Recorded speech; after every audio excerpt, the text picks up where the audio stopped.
আজকে সূরা তওবার দুইটি আয়াতে শরীফ পাঠ করা হয়েছে। 34 এবং 35 নম্বর এই দুইটি আয়াতে শরীফ পাঠ করা হয়েছে। তো মনে রাখতে হবে সূরা তওবার কত নম্বর আয়াত ভাই? 34 এবং 35 আয়াত। আমরা আজকে সংক্ষিপ্ত সারে এর অনুবাদ এবং এর সংক্ষিপ্ত তাফসীর ইনশাআল্লাহ পেশ করব। গত সপ্তাহের মধ্যে আমরা আয়াতের ইয়া আইয়ুহাল্লাযীনা আমানু ইন্না কাসীরাম মিনাল আহবারি ওয়ার রুহবান লা ইয়াকুলুনা আমওয়ালান নাস বিল বাতিলি ওয়া ইয়াসুদ্দুনা আন সাবিলিল্লাহ, এইটুকু আমরা শুনেছিলাম। বাকি আরও দুই আয়াত, এই আয়াতের কিছু অংশ এবং পরবর্তী আয়াতের কিছু অংশ ইনশাআল্লাহ আজকে শুনব। তো এই আয়াতগুলোর মধ্যে আমরা আগে অর্থ দেখব। আল্লাহ কি বলছেন দেখেন, ইয়া আইয়ুহাল্লাযীনা আমানু, হে ঈমানদারগণ। কাকে বলছেন আল্লাহ তাআলা? আমাকে বলছেন হে ঈমানদারগণ। ইন্না কাসীরাম মিনাল আহবারি ওয়ার রুহবান, নিশ্চয়ই অধিকাংশ ধর্মীয় পণ্ডিত এবং সংসার ত্যাগীরা, এরা হলো মূলত আয়াতখানা নাজিল হয়েছে ইহুদি নাসারাদের যারা আলেম এবং যারা সংসার ত্যাগ করাকে ইবাদত মনে করত, বৈরাগী যারা, তাদের ক্ষেত্রে এই আয়াতখানা নাজিল হয়েছে। ইন্না কাসীরাম মিনাল আহবারি ওয়ার রুহবান লা ইয়াকুলুনা আমওয়ালান নাস বিল বাতিল, তারা মানুষের মাল অন্যায়ভাবে খেয়ে ফেলে। তারা কি করে ভাই? মানুষের মাল অন্যায়ভাবে খেয়ে ফেলে। ওয়া ইয়াসুদ্দুনা আন সাবিলিল্লাহ, এবং আল্লাহর রাস্তায় বাধা প্রদান করে। তারা কি করে? আল্লাহর রাস্তায় বাধা প্রদান করে। বলে এরা কি করে?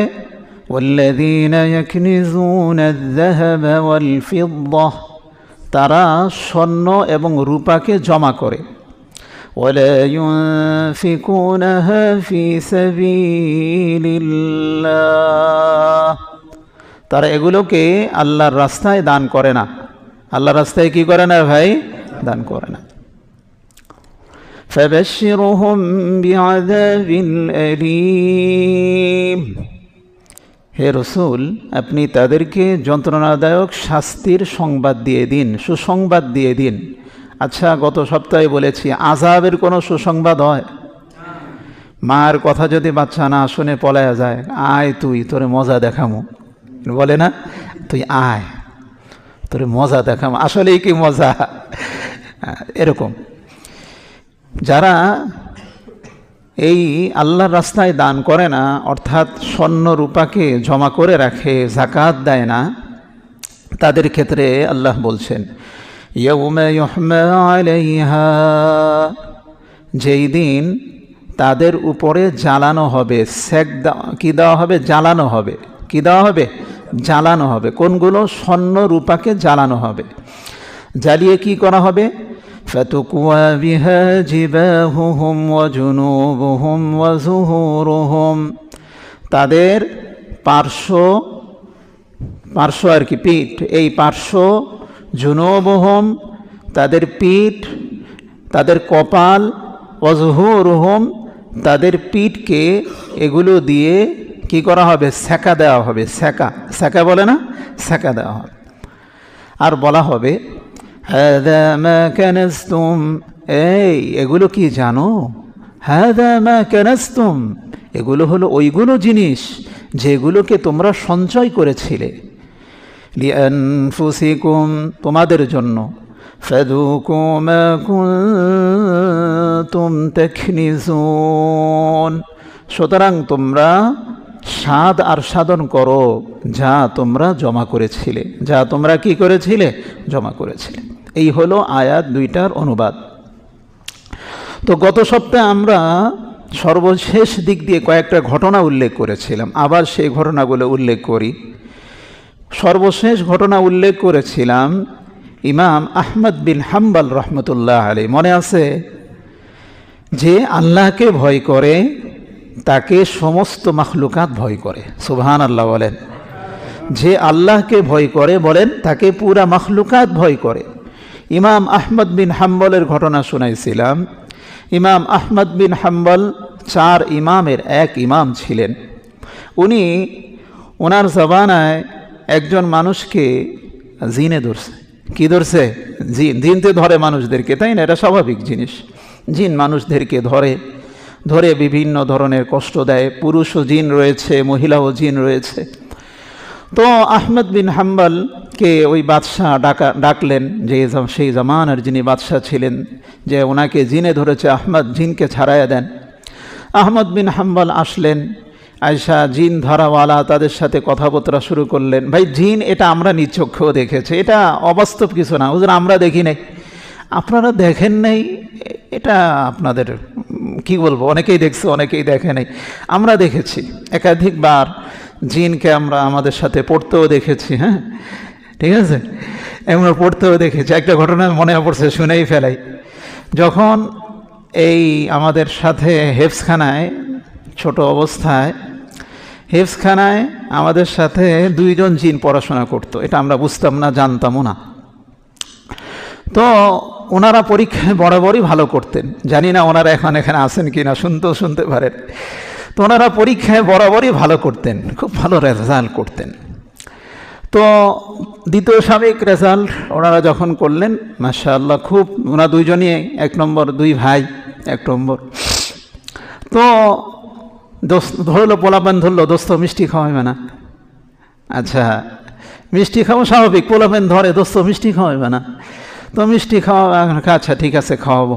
তো একটা যায় এই 1 মিনিটের মধ্যে, রাত্রে সেই সময় রেজাল্ট দিত রাত্রে 12টার পরে, পোলাপান ভিড় করে, এই জন্য রেজাল্ট দিত আবাসিক হলগুলোর মধ্যে রাত্রে 12টার পরে। তো একজন, ওই ভাইয়ের নাম হলো মোবারকুল্লাহ ভাই। তো উনি এই 1 মুহূর্তের মধ্যে, মনে করেন ভাই মিষ্টি খাওয়াবো না, খাওয়াইতেছি, এই বলেই 1 মিনিটের মধ্যে মিষ্টি নিয়ে হাজির, একেবারে বড় বড় সানা। তো মাশাআল্লাহ আমরা খাওয়া শুরু করলাম। একজন কৌতূহলে জিজ্ঞেস করলো, ভাই মিষ্টি কই পেলা? এইমাত্র যে গুলিস্তান থেকে এলাম। কোত্থেকে নিয়ে আসছে? অথচ গুলিস্তান আমরা যেখানে পড়াশোনা করেছি ওখান থেকে 14 মাইল দূরে। সেই 1995 সালের কথা। কত সালের কথা? 95 সালের কথা। তো আচ্ছা, তখন তো আপনাদের মনে করেন এত বড় বড় গাড়ি ছিল, প্রাইভেট কার কিছুই ছিল না, স্বাভাবিক টমটম গাড়িতে, এই যে মমিন কোম্পানির গাড়িতে গিয়ে ড্যামরা রোড দিয়ে আমরা কোথায় যাইতাম, মাদ্রাসায় যাইতাম, এই মুড়ির টিনের মতো। তো বলতেছে, ভাই এই যে গুলিস্তান থেকে এলাম এই মাত্র দৌড়ে। কারে কি বলো, গুলিস্তান এই কাছে নাকি? বলে ওখানে গেছিলাম, পাইনি, গুলিস্তান থেকে লয়েছি। তো বড় ভাই করতেছে, চুপ থাক, কি হচ্ছে?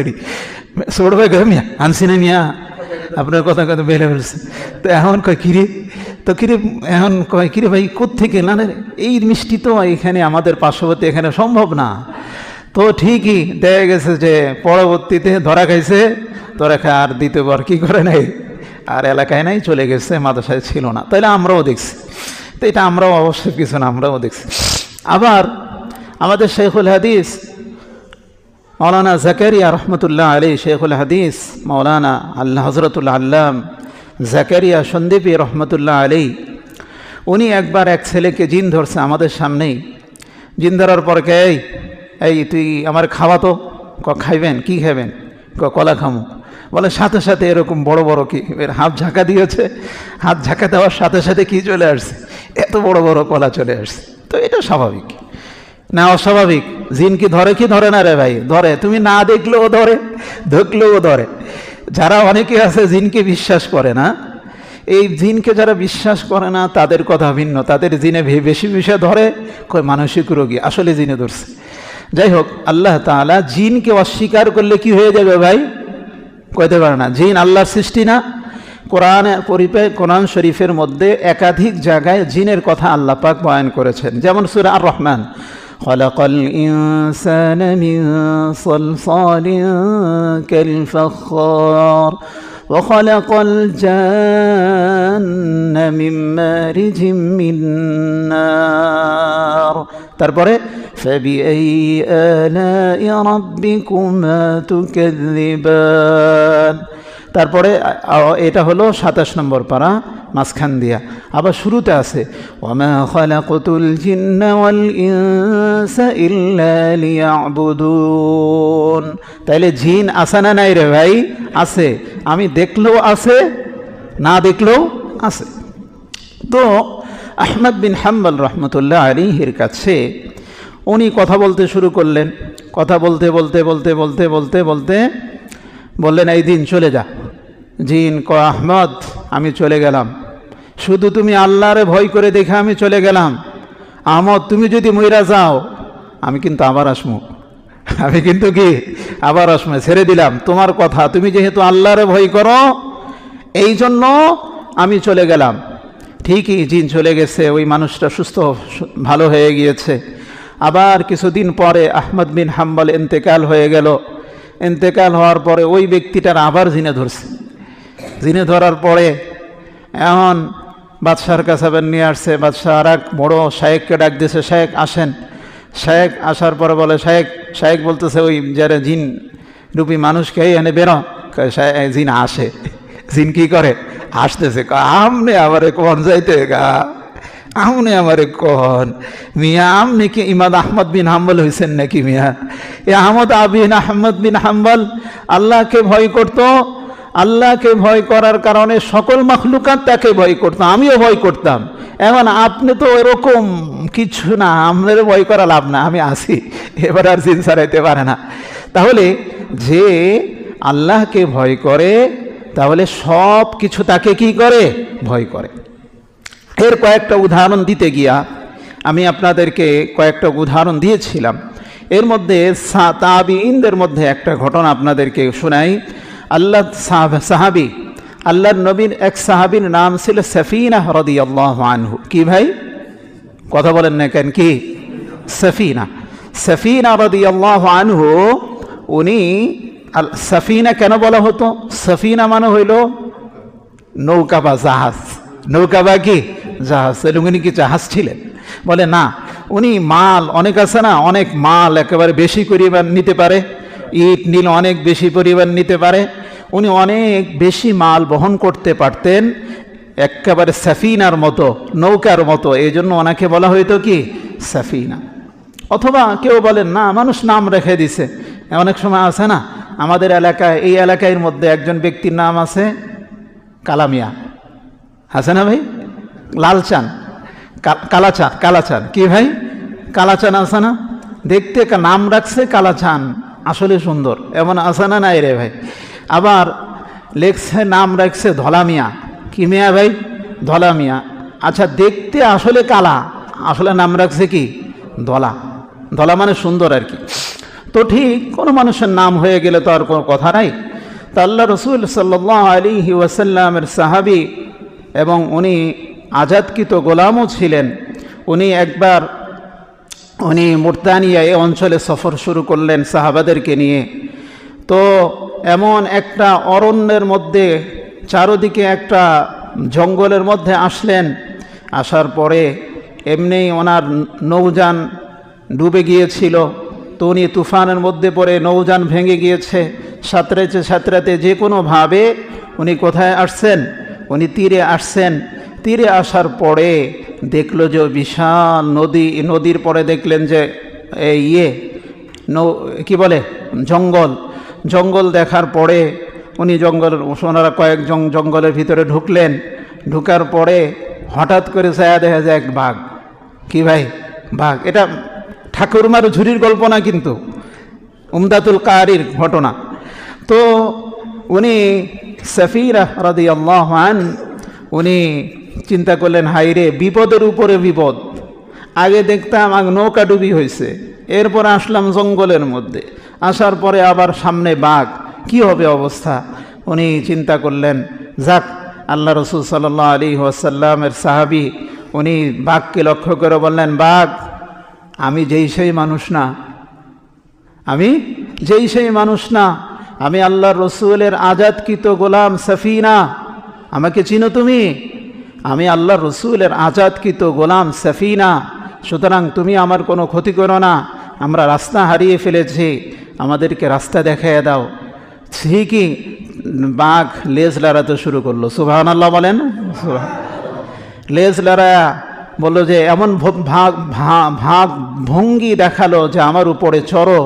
উনি চললেন, চড়ার পরে যে ওনাকে এমন স্থান দিয়ে রাস্তা দেখে ওনাকে নিয়ে গেলেন যেখানে সদর দফতর বা যেখানে সুন্দর রোড, সেইখানে বাদশাহ তো না, সফিনা রাদিয়াল্লাহু আনহুকে কি করলেন, নিয়ে গেলেন। তাই সুবহানাল্লাহ বলবেন না একটা জোরে সোরে? সুবহানাল্লাহ বলেন। তাইলে এটা ঘটনা সহি কি সহি না? সহি, উমদাতুল কারির ঘটনা। আরেকটা দেখেন, হযরত আলা ইবনে হাজরামি রাদিয়াল্লাহু আলা ইবনে হাজরামি রাদিয়াল্লাহু আনহু, ওনার নেতৃত্বে বাহরাইন অঞ্চল প্রধানত হলো। ওনারা মরুভূমি দিয়ে যাচ্ছিলেন, যাওয়ার সময় সব পানি শেষ হয়ে গেল। মুজাহিদ বাহিনীর মধ্যে, ভাই একটু কথাটা মনোযোগ দিয়ে শোনো তোমরা, ভাই এই যে ছোট বাবুরা বাচ্চুরা একটু মনোযোগ দিয়ে শোনো, হ্যাঁ? এগুলো ঠাকুরমার ঝুরির গল্প না, তাই না? এগুলো অবাস্তব গল্প না, এগুলো হলো আমাদের গল্প। শুধু গল্প না, এগুলো আমাদের ইতিহাস। এগুলো তোমরা যদি জানো, তোমাদের ভবিষ্যৎ প্রজন্মকে তোমরা জানাতে পারবে বিষয়গুলো। তো ওই ব্যক্তির নাম ছিল, সাহাবীর নাম ছিল কি? আলা ইবনে হাজরামি রাদিয়াল্লাহু আনহু। তো আলা ইবনে হাজরামি পানি শেষ হয়ে গেল। উনি 2 রাকাত নামাজ পড়লেন।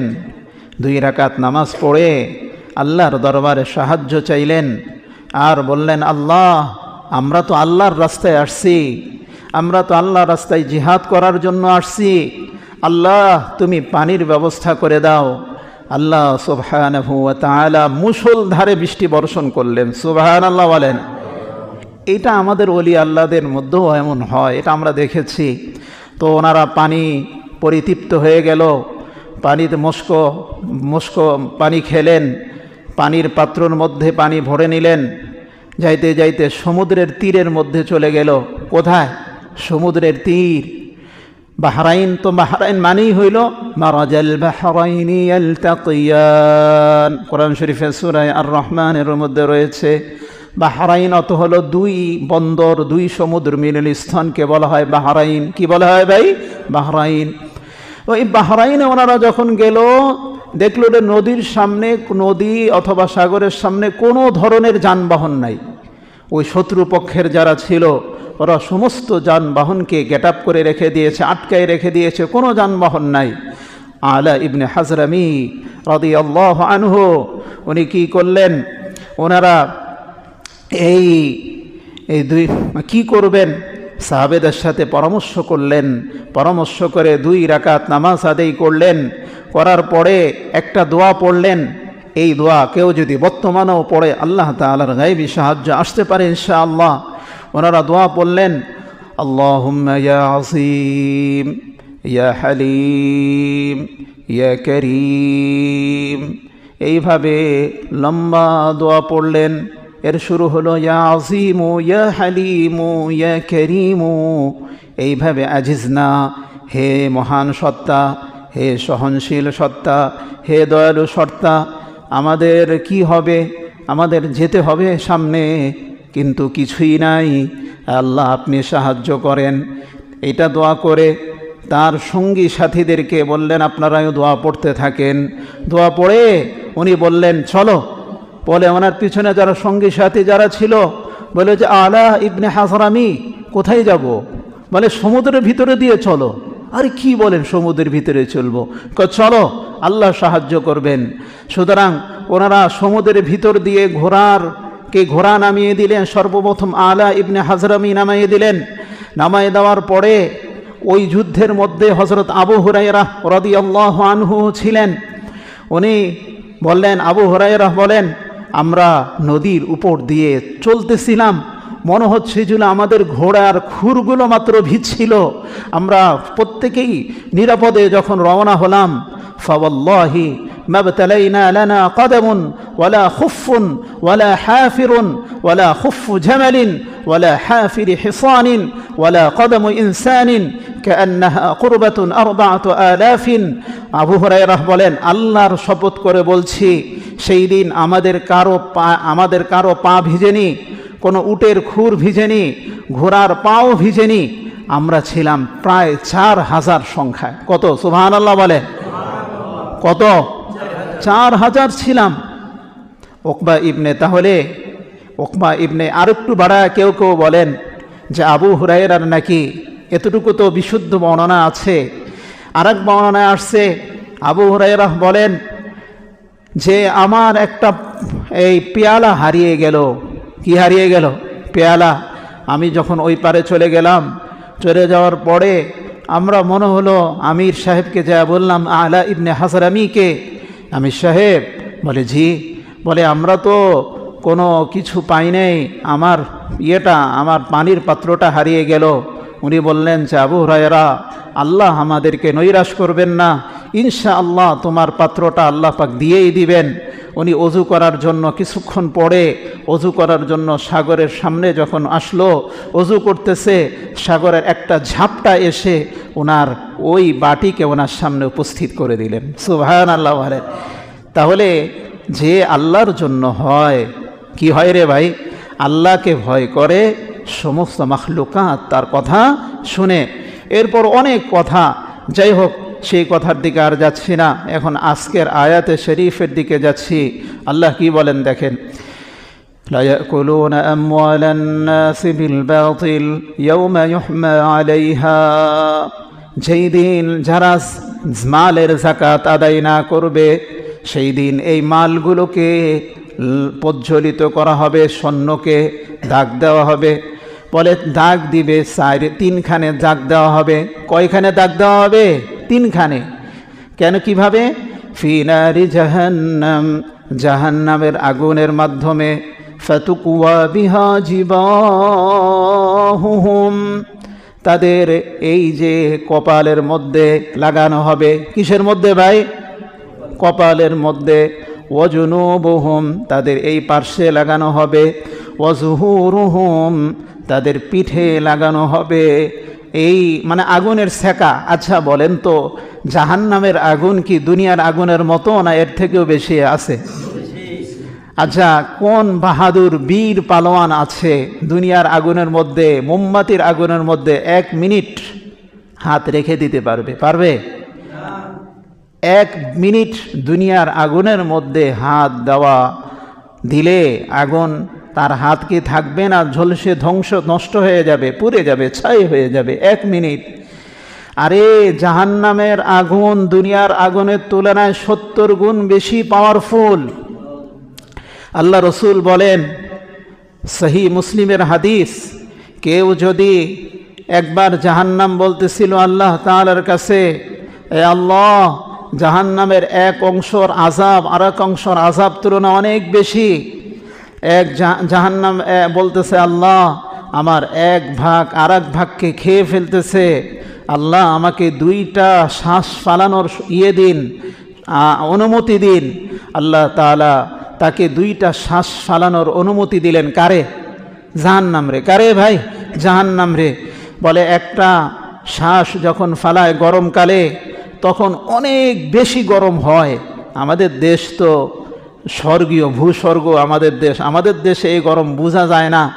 এরপরও যখন 36-37 হয়, তখন বোঝা যায় কি যে গরম লাগে। আবার আমাদের দেশ তো এয়ার কন্ডিশন পুরা বাংলাদেশে একই রকম হয় না, কোথাও 4-এর নিচে যায়, খুব অল্প। কিন্তু কোনো কোনো দেশ আছে পৃথিবীতে, এমন অনেক দেশ আছে -001ও এমন হয়। কি বলেন? বিষয়টা ঠিক না? আমাদের এক ভাই আমেরিকায় থাকেন, জ্যাকসন হাইটস বলে এলাকার একটা নাম আছে, তো এলাকায় থাকেন, নিউ জার্সিতে থাকেন, নিউ ইয়র্কে থাকেন। উনি বলেন যে হুজুর, এই তো মাসখানিকও হবে না, 10-15 দিন হবে। উনি বলেন, হুজুর দোয়া করেন, বরফের মধ্যে আছে। কিসের মধ্যে আছে? আমি বললাম কি বলেন? উনি ঠাস ঠাস করে কয়েকটা পিকচার হোয়াটসঅ্যাপে পাঠালেন। পাঠানোর পরে বললাম, বরফ মানে? আপনি তো দেখতেছি গাড়ির মধ্যে আছেন। বলে যে গাড়ি, কিন্তু গাড়ি আর চলার শক্তি নাই। বলে মানে? বলে গাড়ির উপর দিয়ে 2 হাত পরিমাণ বরফ পড়ে আছে।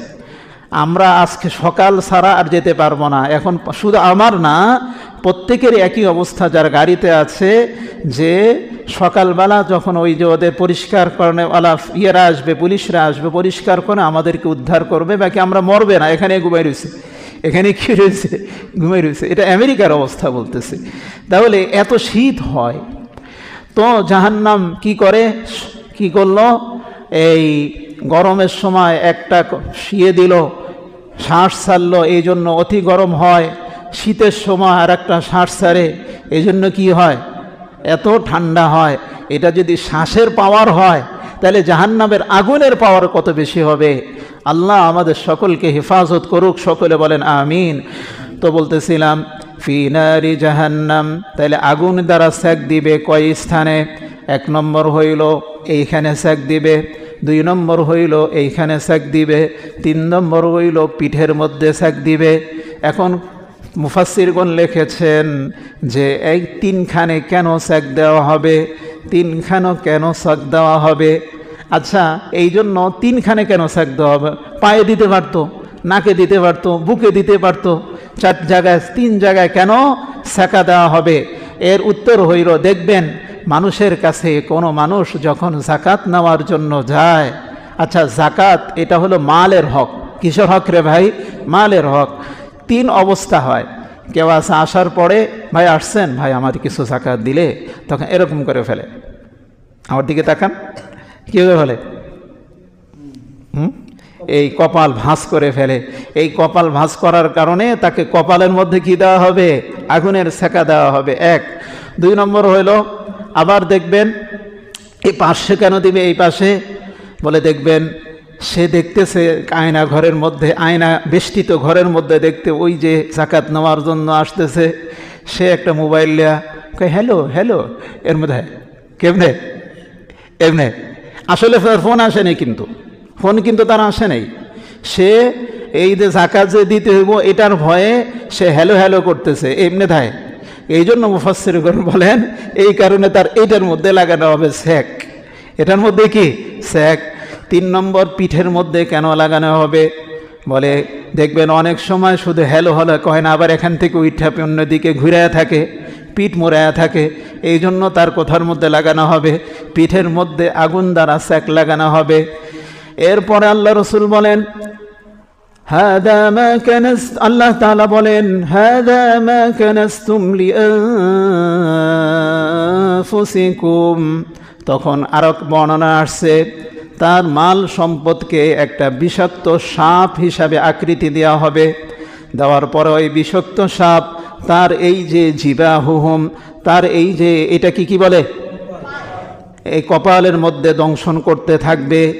দংশন করে করে বলতে থাকবে আমারে চিনো না মৌলভী, আমারে চিনো না ভাই, আমারে চিনো না, হাদা মা কানাজতুম, আমারে চিনো না, ওই যে জাকাত না দিয়া দেখে দিছিলা, আমারে চিনো না, আমি হেইডা, আমি তোমার বন্ধু, হাদা মা কানাজতুম, আমার যে না জাকাত না দিয়ে দিছিলা, লিআনফুসিকুম, তুমি ফাদুকু মা কুনতুম তাকনিজুন। সুতরাং তোমরা কি করো, তোমরা আস্বাদন করো তোমাদেরকে যা কি করা হবে, যে আযাবের কারণে, জমা করার কারণে যে আযাব দেওয়া হয়েছে। এই জন্য ভাই মালের জাকাত এটা ফরিজা, আর এটা ফরিজা হিসাবে এটা গরিব মিসকিনদের হক। এটা আমার করুণা নয়, এটা আমার কি না ভাই, করুণা না, দয়া না, এটা আমার হক, আল্লাহর হক আমার উপরে। এটাকে সঠিকভাবে আল্লাহ তাআলা আমাদেরকে আদায় করার তৌফিক দান করুক, সকলে বলেন আমিন। ওয়া আখির দাওয়ানা আলহামদুলিল্লাহি রাব্বিল আলামিন।